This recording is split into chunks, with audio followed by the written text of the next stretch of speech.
जो आपके चेहरे पे इतनी शांति है, ये कैसे आप पाते हैं? ये तो मेडिटेशन के द्वारा ही पाई जा सकती है।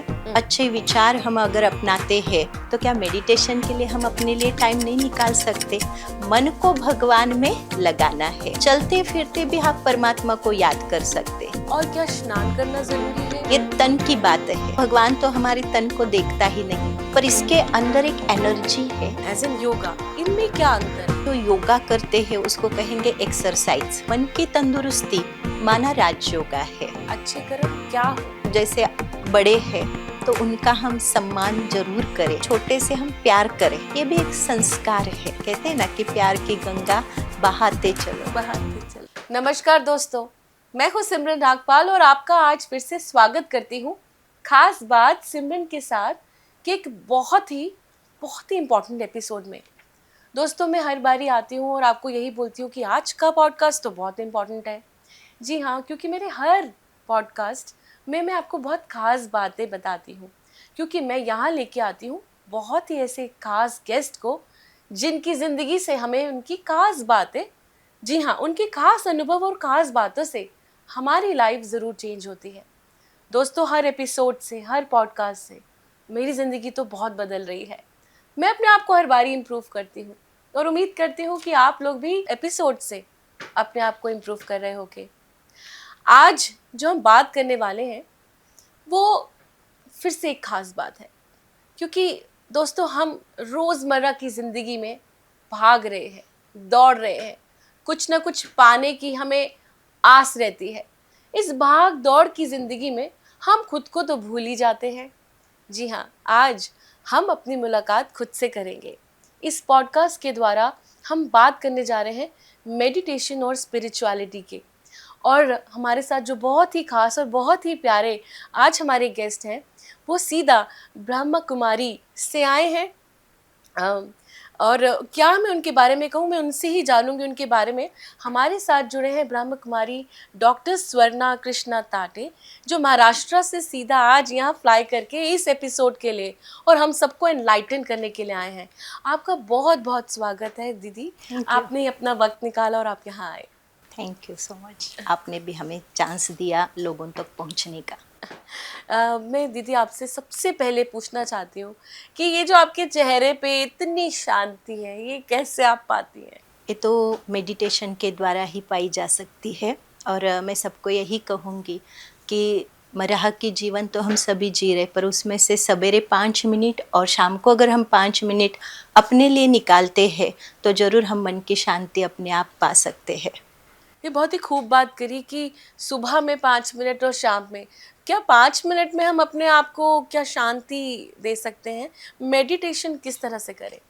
जी ज़रूर दे सकते हैं। मेडिटेशन माना कोई ऐसी बहुत बड़ी प्रक्रिया नहीं है।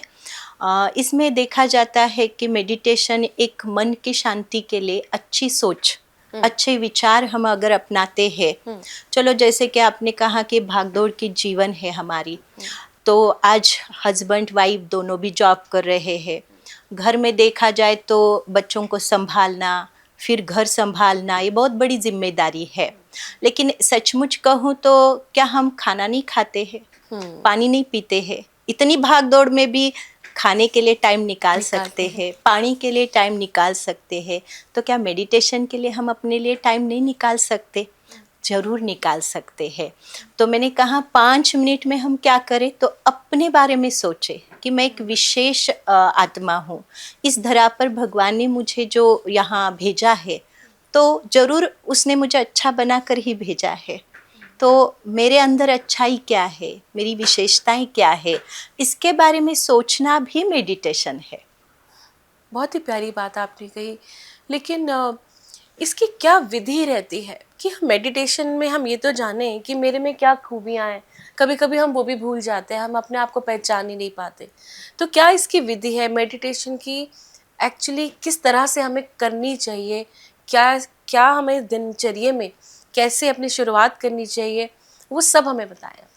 जैसे कि हम अभी मेडिटेशन के लिए खास समय जो है वो है ब्रह्म मुहूर्त, अमृत वेले का समय। जी जी। अगर हम अपनी दिनचर्या ठीक रीति से करते, यानी रात को 10 बजे या 10:30 बजे तक सो जाते, तो जल्दी हम उठ भी सकते। 6 बजे अगर उठते हैं तो बस एक 10 मिनट आप अपने लिए निकालें और 10 मिनट में आप अपने आप को परमात्मा से जोड़िए।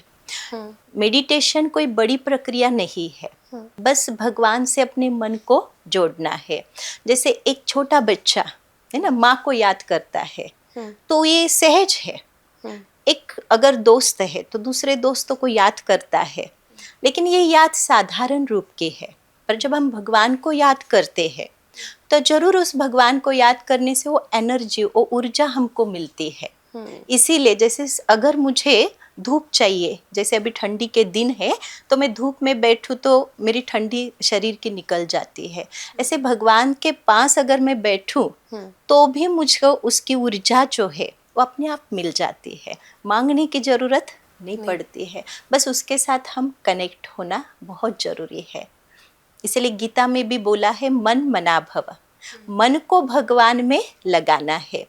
चलते फिरते भी आप परमात्मा को याद कर सकते। चलो आपको खास टाइम नहीं है, आप समझो जर्नी करते हैं, है ना, कहाँ भी, तो उस समय तो आपके पास टाइम होता है, खाली होते हैं, हम किसी को फोन लगाते हैं, इसकी बातें उसकी बातें पूछते रहते हैं। तो इससे तो अच्छा है वो मिला हुआ आधा घंटा 1 घंटा आप उस भगवान से जुड़ जाए तो आपके अंदर वो एनर्जी आएगी। नहीं तो औरों को हम याद करते या औरों के बारे में सोचते हैं तो कहाँ ना कहाँ हमारे मन के अंदर कमजोरी के विचार पैदा होते हैं, और भगवान को याद करने से हमारी अंदरूनी शक्ति जो है वो विकसित होती है। इसलिए भगवान को याद करना सहज है। कितनी प्यारी आपने बात करी है कि भगवान को तो हम हर समय याद करें। और ब्रह्म मुहूर्त की आपने जब बात करी तो ब्रह्म मुहूर्त किस समय से, कौन सा वो समय है जिससे हम शुरू करें, और क्या उस ब्रह्म मुहूर्त में कितनी देर बैठना चाहिए? क्या वो 5 मिनट ही काफ़ी हैं? और क्या स्नान करना ज़रूरी है उससे पहले? जब आपने ब्रह्म मुहूर्त में उठे तो उससे पहले क्या स्नान करना ज़रूरी है? क्या भगवान के यही कहते हैं कि मेरे को ध्याओ तो स्नान करके ही ध्याओ? ऐसा सब होता है क्या? ऐसी कोई बात नहीं है। देखो, भगवान से तो हमें मन को जोड़ना है, ये तन की बात है। तो भगवान तो हमारे तन को देखता ही नहीं।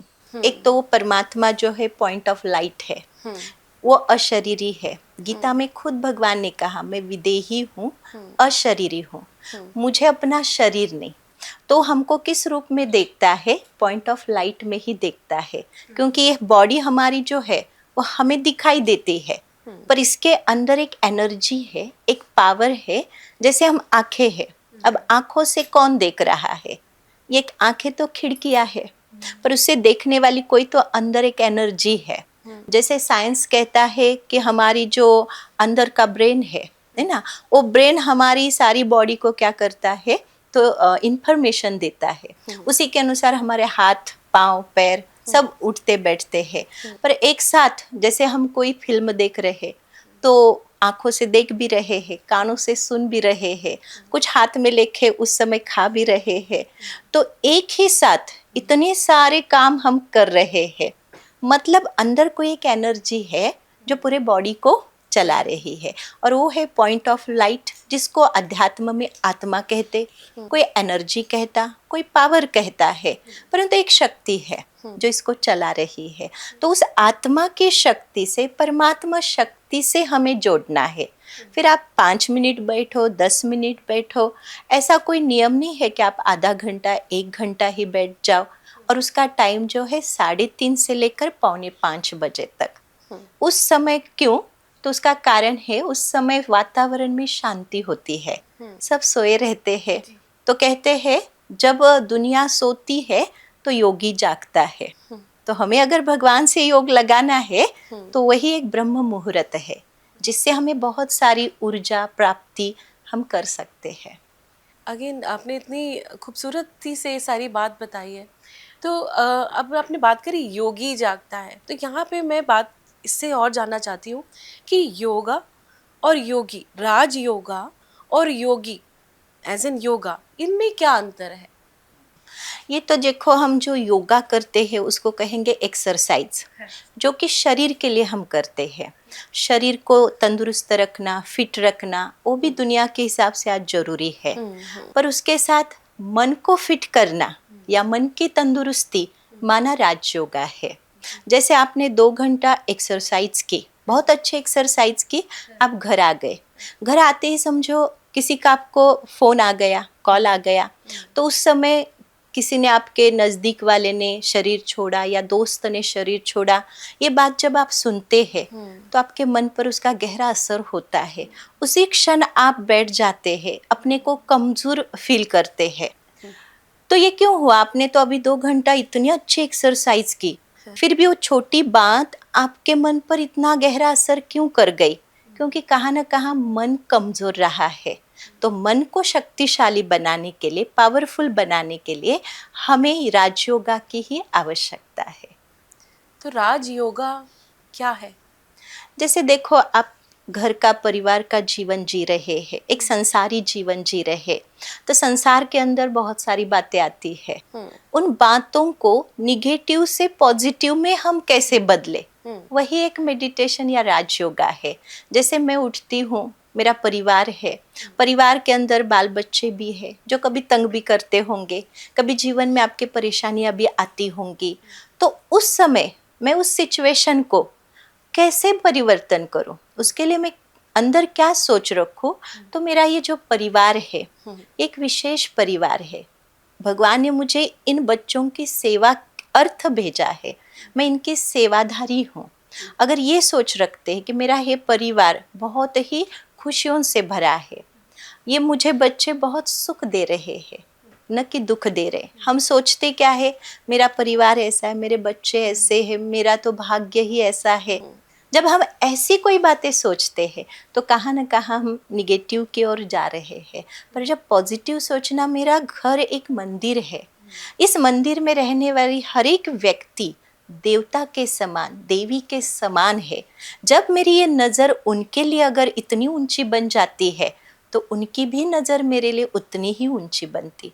जैसे कहते, कोई बॉल आपके पास है, अगर आप वो दीवार पे डाल देते हैं, समझो पीला है तो लाल बनकर तो नहीं आएगा, जो आपने बॉल फेंका है वही रिटर्न आपको आएगा। इसे कहते क्रिया टू प्रतिक्रिया। जैसा मैं आपके बारे में सोचूंगी, आप भी वैसा ही मेरे बारे में सोचेंगे। तो सोच पर बहुत बातें निर्भर करती है। तो मैं अपने परिवार के लिए, अपने बच्चों के लिए, अपने समाज के लिए, अपने देश के लिए जब अच्छी सोच रखूं तो घर का तो मेरे परिवर्तन होगा ही, लेकिन देश का भी परिवर्तन कर सकते हैं। दीदी, आपने सच में बहुत ही प्यारी बात बोली है और ये मेरे दिल को बहुत ही ज़्यादा छू गई, क्योंकि मैं ऐसा ही सोचती हूँ कि हमारी सोच से हमारे चेहरे पे, हमारे चेहरे की निखार पे भी दिखता है। जैसा मन, वैसे आपके मन के भाव भी दिखते हैं और आपके चेहरे पे आते हैं। अब मैं ये देख रही हूँ कि आजकल, क्योंकि मैंने बात ही यही करी कि इतनी फास्ट पेस लाइफ है, भाग रहे हैं, और रिश्तों में मैं देख रही हूँ बहुत ही ज़्यादा केसेस भी सुन रही हूँ कि डिवोर्स केसेस या बहुत ही ऐसे घरों में लड़ाइयाँ, तनाव बहुत बढ़ रहा है। तो ये क्या है? उसमें हम किस तरह से घर के रिश्ते बचा पाएँ, अपने बच्चों को, जो बच्चे हमसे भटक रहे हैं, क्योंकि सोशल मीडिया भी बहुत है, काफ़ी जगह उनका दिमाग भटक रहा है, तो कैसे उनको अपनी तरफ केंद्रित करें और ये कहते हैं ना, ये प्यार का पूरा समा बांधे अपने घर में। आज रिश्तों में दरार क्यों हो रही है, पहले उसका कारण हमें पता हो। कि जैसे हम देख रहे, एक दूसरे के प्रति हमारे अंदर एक नकारात्मकता पैदा हो रही है। जैसे मेरी मम्मी है तो मुझे पूछती नहीं है, मेरे से बात नहीं करती है, मतलब कि हम हर एक के रोल को समझ नहीं पा रहे हैं। एक माँ है जो अपने बच्चे को अच्छी तरह अगर समझ ले, उसको क्या चाहिए। आज हम देखते दुनिया में सबको प्यार चाहिए। आज हम अगर मैं कहूँ कि हम जो कल्चर यूज कर रहे हैं आज विदेश का, तो कहाँ ना कहाँ इसके कारण हमारे रिश्तों में दरारें शुरू हो गई है, क्योंकि हर एक सोच रहा है कि बस पैसा कमाना है। पर क्या सचमुच हम बच्चों को सिर्फ पैसा देकर सुखी बना सकते हैं? अगर उनको हम समय पर संस्कार नहीं दे सके, अच्छे गुण, अच्छी विशेषताओं के परख नहीं सके, तो फिर उनको हम बदल नहीं सकते हैं। और उनको अगर बदलना होगा तो आपको उनके नज़दीक रहना पड़ेगा, उन बच्चों के लिए भी समय देना पड़ेगा। अब मैं अपना अनुभव सुनाऊं कि जब मैं ब्रह्मा कुमारी लाइफ में आई, तब मेरी उम्र थी खाली 19 वर्ष के। तो उस समय मेरे परिवार वाले हैं या समाज है तो सब विरोध करने लगे थे, क्योंकि एक अलग सी जीवन मैंने स्वीकार की थी। लेकिन मैंने देखा कि मैंने ये नहीं कभी सोचा कि ये मेरे को विरोध कर रहे, पर आज की अगर परिस्थिति में बताऊं तो मेरा पूरा परिवार इस ज्ञान में चलता है, मुझे सहयोग करता है, उनको ये ज्ञान बहुत अच्छा लगता है। पर ये बदलाव कैसे आया? जब उन्होंने मेरे लिए निगेटिव थॉट शुरू किए थे, तब मैंने ये सोचा कि इनका अपना रोल है, मेरा अपना रोल है। मैं अपने रोल को अगर अच्छी तरह बेहतर रीति से अगर करती हूँ तो ये भी लोग बदल जाएंगे। तो मैंने वो करके दिखाया, तब उन लोगों में चेंज आया। तो कहने का मेरा एक ही भाव है इसमें कि हम अपने रोल को पहले समझे। हम क्या करते हैं कि जैसे आपकी एक स्क्रिप्ट है, मेरी एक स्क्रिप्ट है, पर मैं अपनी छोड़कर आपकी स्क्रिप्ट को अगर देखती रहूं या उसमें इन्वॉल्व हो जाऊं तो मैं अपनी स्क्रिप्ट को भूल जाती हूँ। इसी तरह कि आपका आपका रोल है, मेरा मेरा रोल है, पर मैं मेरे रोल को छोड़कर आपके रोल में घुस जाती हूँ। तो ये गलतियाँ हम घर परिवार में भी करते हैं कि बच्चा ऐसा क्यों करता है, ये वैसा क्यों करता है, ये ऐसी क्यों बोलती है। पर उसका वो एक रोल है, वो अपने रोल के अनुसार ही चलेगा। मैं कहूँ यहाँ बैठो तो नहीं बैठ सकता है ना, बच्चा है तो अपनी चंचलता वो दिखाएगा। लेकिन उसको अगर आप कहो ये चीज को हाथ नहीं लगाओ तो 10 बार लगाएगा। पर क्यों नहीं लगाना है, वो अगर आप अच्छी रीति उनको समझाते हैं तो मान जाएगा। तो जितना प्यार से आप बच्चों के साथ, परिवार के साथ रहेंगे तो अपने आप वो बच्चे भी आपका सुनेंगे, आपको भी समझेंगे। तो पहले आपको उनको अंदर से समझना होगा। और यही आपने इतने प्यार से समझाई इसी बात, और ज़िंदगी ही प्यार पे ही चलती है। मैं यहाँ पे आपसे जानना चाहती हूँ कि संस्कार क्या होते हैं, क्या है संस्कार? देखो, एक है हम संसार में आए हैं तो संस्कार तो हर एक के अलग अलग है। कहते हैं जैसे ये हाथ है, 5 उंगलियां एक समान तो नहीं है, पर जैसे हाथ में मुझे कोई चीज पकड़नी है तो 5 उंगलियां मुझे लगानी पड़ेगी। ऐसे संसार के अंदर भी हर एक के संस्कार भिन्न भिन्न है, परंतु हम कहते हैं हमेशा अच्छे संस्कारों को हमें अपनाना चाहिए। जैसे बैठना कैसे होता है, उठना कैसे होता है, किसी से हमें बात कैसी करनी है, व्यवहार कैसा करना है, इसी को हम संस्कार कहते हैं। जिनके अंदर नम्रता है, शांतता है, जब बात करें तो धैर्यता है, ये सारे जो गुण है उन गुणों को अगर हम अपनाते हैं, उस पर चलते हैं और अच्छे कर्म करते हैं तो उसी को संस्कार कहा जाता है। तो सिस्टर, यहाँ पे अच्छे कर्मों से आपका क्या कहने का तात्पर्य है कि अच्छे कर्म क्या हो? अच्छे कर्म का मतलब देखो, जैसे बड़े हैं तो उनका हम सम्मान जरूर करें, एक अच्छे संस्कारों में आता है। अगर कोई छोटा है तो उस छोटे से हम प्यार करें, उसे प्यार से चले, ये भी एक संस्कार है। दूसरा संस्कार कहा जाएगा कि जैसे मैं आपसे बात कर रही हूँ तो बात करने का भी एक संस्कार होता है। किसी को हम प्यार से भी चला सकते हैं, प्यार से बात करके भी हम उसको चलाएं, कोई मार के भी चलाता है। तो ये संस्कारों का अंतर जरूर है। तो जितना हो सके प्यार से चले, कहते हैं ना कि प्यार की गंगा बहाते चलो, बहाते चलो जी। यहाँ पे हम एक्चुअली जानते तो है कि संस्कार, और किस तरह से हमें बोला भी जाता है कि जो कर्म है अच्छे करोगे तो अच्छे कर्मों की सज़ा अच्छी होती है।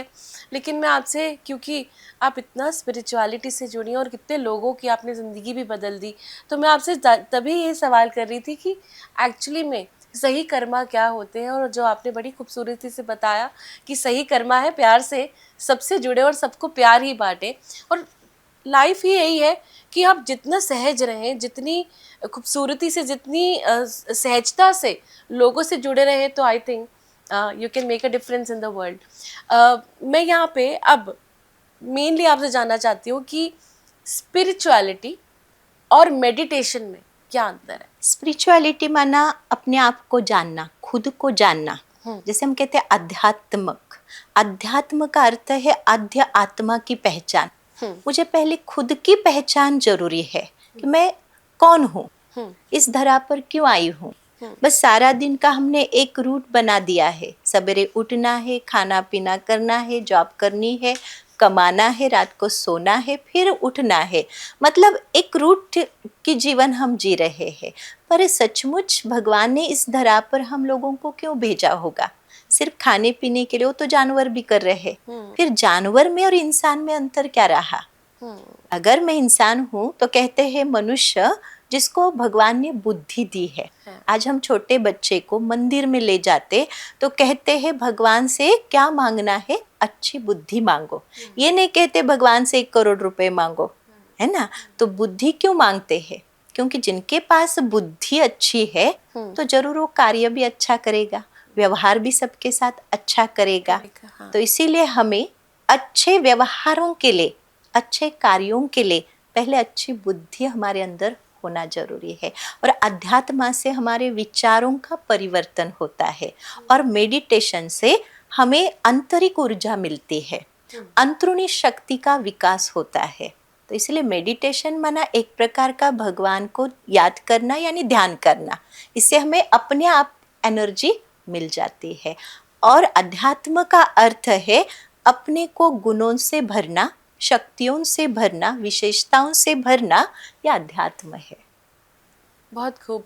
तो सिस्टर, ईश्वर क्या है? आप मानती हैं ईश्वर में? जी, ईश्वर को तो सारी दुनिया मानती है, पर मैं कहती हूँ मैं ईश्वर को जानती हूँ।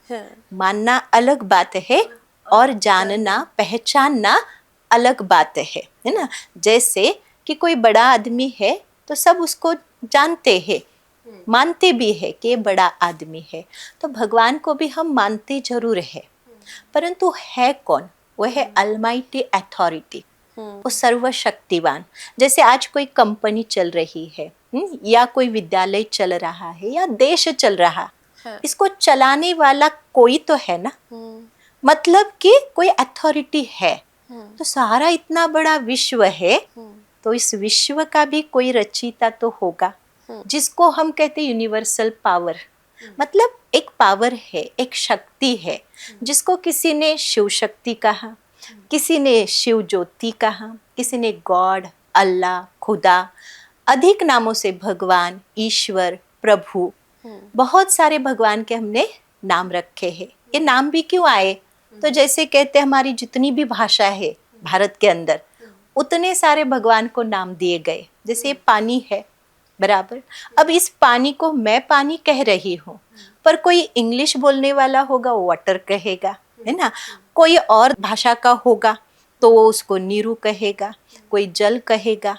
पानी तो पानी ही है, इसका रंग रूप नहीं बदला, खाली उसका नाम बदल गया। क्यों? भाषा के अनुसार। वैसे भगवान भी एक ही है, गाते भी है सबका मालिक एक है, हम सब उनके बच्चे हैं। और ये ब्रह्मा कुमारी विद्यालय, उसका मेन उद्देश्य ही है one God one word family. पूरा विश्व एक भगवान ने बनाया हुआ है और हम सब उस भगवान के बच्चे हैं। इसीलिए हम सब आत्मा भाई भाई। इसीलिए कहते भी आए हिंदू, मुस्लिम, सिख, ईसाई, आपस में हम भाई भाई। तो किस रिश्ते से भाई भाई? बॉडी के रिश्ते से तो हो नहीं सकते। हम फीमेल है, कोई और मेल है, तो फिर ये भाई का नाता कहाँ से है? ये आत्मा से है। तो हम सब अंतरूनी आत्मशक्ति, हम सब भाई है। बस खाली हमने ये जो शरीर का ड्रेस अलग अलग पहना हुआ है, तो उस रूप से हम एक दूसरे को देख रहे हैं।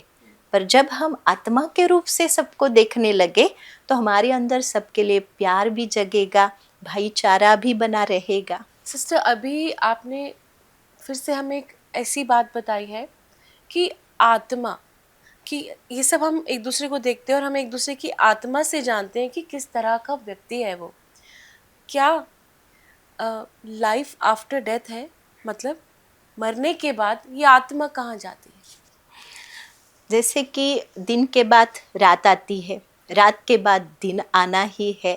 वैसे जब हमारी आत्मा इस बॉडी को छोड़ देती, शरीर को छोड़ती है, तो नया शरीर धारण कर लेती है। कहते कि यहाँ की मृत्यु कहाँ का जन्म है। जिस घर में मृत्यु हुई वहाँ तो दुख है, पर वो जो आत्मा जहाँ जाकर जन्म लेगी वहाँ तो खुशी है। हाँ, तो आत्मा एक शरीर छोड़ती दूसरा ले लेती है, हाँ, बाकी आत्मा कहीं भटकती या कहाँ जाती आती नहीं है। आत्मा को अपनी अलग बॉडी, जैसे आपकी ये शरीर का जो कपड़ा है हाँ, वो समझो फट गया, हाँ, तो आप नया खरीदेंगे ना, नया हाँ, पहनेंगे। हाँ, ऐसे आत्मा भी नया शरीर धारण करके अपना रोल आगे का प्ले करती है। जी।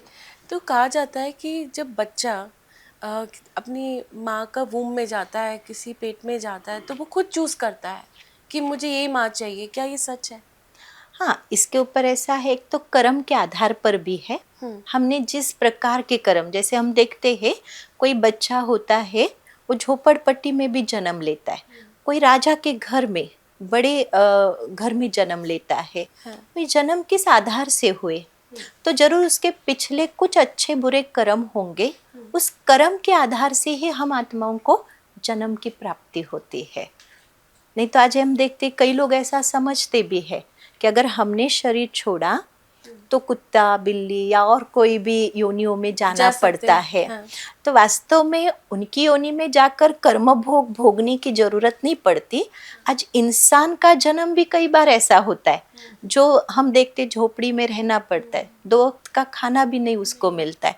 और कोई ऐसा भी कुत्ता होता है, डॉग होता है, जिसको साहूकार बड़े घर में पाला जाता है। हाँ, उसको खास एक रूम उसके लिए स्पेशली होता है, उसको खाने के लिए पीने के लिए बहुत अच्छे प्रकार की चीजें दी जाती है। और साथ में फिर हम देखते हैं गाड़ी घूमने के लिए होती है, उसके लिए स्पेशल डॉक्टर होता है। तो इसने पिछले जन्म ऐसा बुरा कर्म करके अगर आया होता वो आत्मा, तो कुत्ते के जन्म में तो उसको दुख मिलना चाहिए था। पर एक कुत्ता दुखी भी है तो एक कुत्ता सुखी भी है। कोई कुत्ते ऐसे भी घूमते हैं जिनको कोई टुकड़ा भी नहीं डालता है। तो इस बात का ये प्रमाण है हाँ, कि हर योनि अपनी अपनी योनि में सुख या दुख की अनुभूति करती है। जैसे हम इंसान है तो इंसान की योनि में भी कई दुखी है, कोई सुखी भी है, वो पिछले कर्म के आधार पर। इसलिए कई लोग कहते पिछले जन्म मैंने पता नहीं क्या कर्म किया, हाँ, हाँ, जो इस जन्म में मैं भोग रहा हूँ। कोई कहते इसने पिछले जन्म बहुत अच्छे कर्म किए हैं, तब तो इतने बड़े घर में इसने जन्म लिया हुआ है। तो ये कर्म का खेल है सारा। तो सिस्टर, यहाँ पे अगर कर्मों की बात चल रही है तो बहुत सारे मैंने यहाँ पे देखा है कि पैसा भी बहुत है, देखा जाए तो बहुत सुखद लाइफ ही है, लेकिन फिर भी लोग परेशान हैं। ऐसा क्यों होता है? हाँ, कोई को शरीर की बीमारी है, भले धन तो बहुत है, हाँ, पर शरीर की ऐसी ऐसी बीमारियां है हाँ, जो ना शक्कर खा सकता है ना घी खा सकता है, तो एक प्रकार का वो भी दुख है। हाँ, तो हर अपने कर्म, जैसे किसी ने शरीर का अगर कर्म का दुख दिया होगा तो उसी के अनुसार उसको फल मिल जाता है। किसी ने धन का बहुत दान किया है तो वो अच्छे घर में उसने जन्म लिया है। पर किसी को अगर धमकाया होगा या पिछले जन्म किसी को मारा होगा तो उस शरीर का भी दर्द उसको महसूस होगा ना। जैसे हम कहते कई बार किसी को आंखें नहीं होती, तो क्यों नहीं होती, सबको तो है पर उसी को क्यों नहीं है, तो जरूर उसने कुछ ऐसा कर्म किया होगा ना, तब तो सब है पर शरीर का कोई भाग नहीं मिल रहा है। तो ये कर्म के ऊपर ही तो है, कर्म के ऊपर जन्म लिखे है। तो मतलब सारा ही हमारी जिंदगी का जो भी कहते हैं कि एक निष्कर्ष निकलता है वो हमारे कर्मों के द्वारा है। अगर अच्छे कर्म करें हैं तो यहाँ हम एक अच्छी ज़िंदगी जी रहे हैं। और कभी ऐसा भी होता है कि कर्म पीछे से हमने गलत करे, सपोजिटली कि कोई बिना आँखों क्या हुआ या कोई अपाहिज हो गया, एक बहुत ही अच्छे बड़े घर में जब बच्चा पैदा हुआ उसके पास वो या तो उसके पास पूरे अंग नहीं है या उस ऑटिस्टिक है, कोई तकलीफ के साथ पैदा हुआ, लेकिन घर उसको बहुत खूबसूरत मिला। अब आगे की ज़िंदगी या अगले जन्म में वो अच्छा रहे तो वो क्या कर्मा रहना चाहिए? हाँ, अगर वो अच्छे कर्म करना शुरू कर देता है तो जरूर उसके कर्मों का फल बदल सकता है। इसलिए तो कहते हैं इंसान के हाथ में अपनी जीवन को बदलना है, तो अपने हाथ में है। अगर इस जन्म मुझे इतना पता पड़ गया कि ये गलत कर्म है और मैं ना करूं, तो मैं सही रास्ते पर जा रही हूँ, तो अपने मंजिल पर अपने ठिकाने पर तो मैं पहुंच सकती हूँ। मेरे सामने एक ऐसा मैंने देखा हुआ है, अनुभव किया हुआ है। एक लड़का था, 9वीं कक्षा में था, तो वो आके हमारे यहाँ रोज मेडिटेशन करता था, लेकिन वो कानों से उसको सुनाई नहीं देता था और बोल भी नहीं सकता था। तो ऐसा था। तो रोज मेडिटेशन, अब उसको सुनाई नहीं देता तो मैं उसको क्या सुनाऊं, तो मैं अध्यात्म तो उसको कुछ नहीं सुना पाती।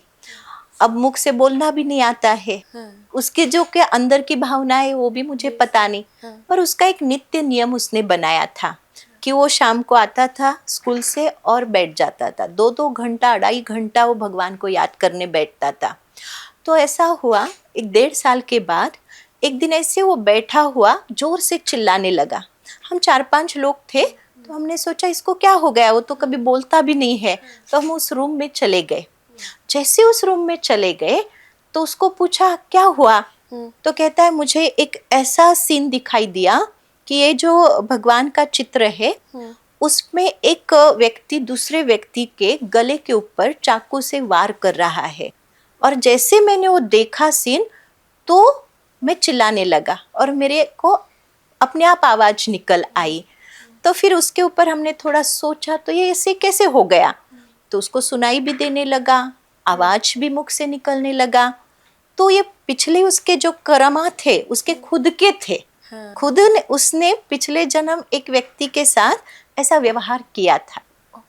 तो इस जन्म उसने मेडिटेशन किया, भगवान को याद इतना किया प्यार से कि उसके वो कर्मा जो है वो वहाँ खत्म हो गए और उसके अंदर वो फिर से जागृति आ गई, उसको बोलना भी आ गया, सुनना भी आ गया।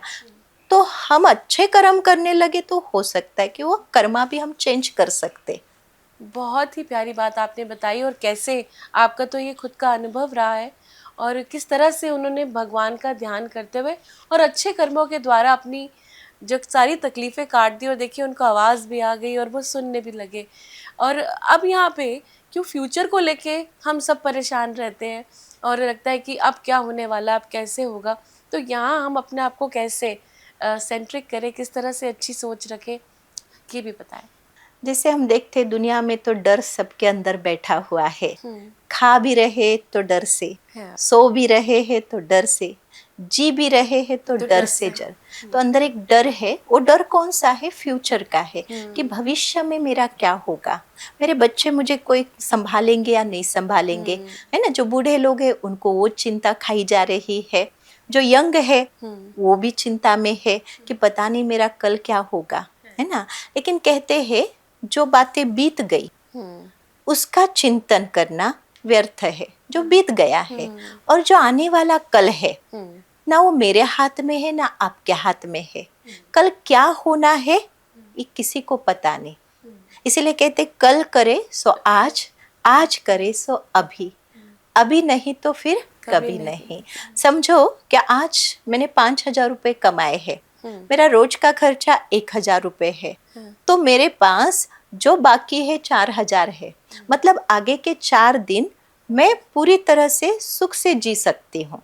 पर मैं आज कमाती हूँ तो, पर मैं आज बैठकर सोचती हूँ कल मैं 5,000 कमाऊंगी, कल मैं 5,000 कमाऊंगी, तो कल की तो मुझे कोई गारंटी नहीं।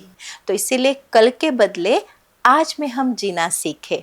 हमें एक पता है 5 साल पहले पूना के पास एक छोटा सा गांव था, माली गांव करके, तो पूरा का पूरा गांव रात में पूरा खत्म हो गया, पहाड़ गिरा, पूरा गांव दब गया, उसमें से एक भी जिंदा नहीं निकला।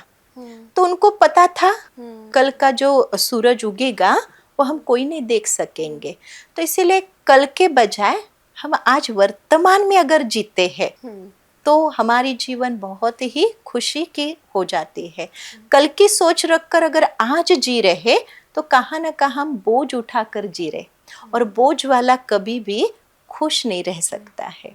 इसीलिए कल की बातें कल पर छोड़कर आज में जीना सीखना चाहिए।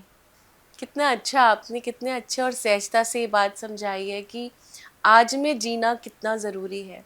इसी के साथ मैं आपसे आखिरी ये सवाल पूछना चाहती हूँ कि जो हमारी यंग जनरेशन है, क्योंकि मैंने बार बार ये बात करी है कि भटक गई है, और इस समय मैं देख रही हूँ कि सोशल मीडिया का एक्सपोजर भी है, उनका दिमाग क्योंकि टेक्नोलॉजी बढ़ चुकी है और वो भटक रहे हैं, लेकिन किस तरह से उन्हें अपनी तरफ अध्यात्म की तरफ केंद्रित करें, किस तरह से उन्हें सिखाया जाए कि मेडिटेशन और स्पिरिचुअलिटी कितनी ज़रूरी है अपनी लाइफ को अच्छा बनाने के लिए।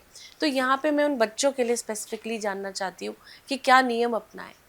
मैं तो यही कहती हूँ कि आज का युवा कल का देवता बने। मतलब देवताओं के संस्कार हमारे अंदर आने चाहिए। आज की जनरेशन में हम देखते हैं कि न्यू ब्लड है, तो उस न्यू ब्लड का जो भी हम उपयोग कर रहे हैं, यूज कर रहे हैं, वो अच्छाई के लिए करें, न कि बुराई के लिए करें। किसी को धमकी देने के लिए, किसी को दुख देने के लिए, किसी को परेशान करने के लिए हम अपनी एनर्जी को खर्च ना करें। उससे अच्छा है हम अपनी देश की सेवा, समाज की सेवा, परिवार की सेवा के लिए हम करें। आज कई ऐसे युवा है, अगर मुझे मेरी पसंद की नौकरी नहीं मिली, मेरी पसंद की छोकरी नहीं मिली, तो बस सुसाइड के लिए तैयार हो जाते हैं।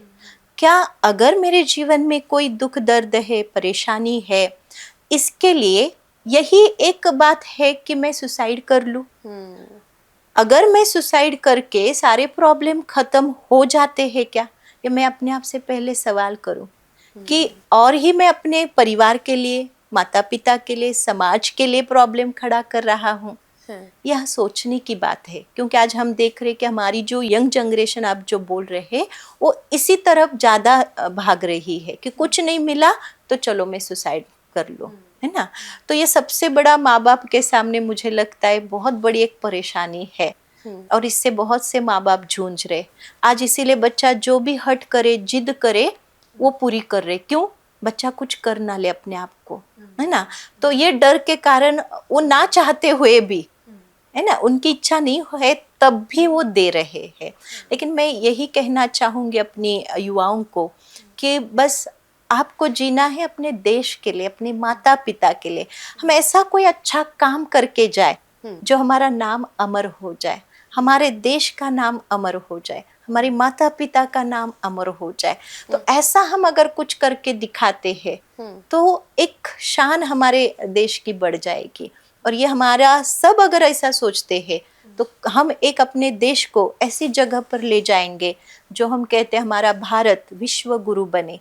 तो ये यंग जनरेशन अगर कुछ करती है तो ये इजी हो सकता है।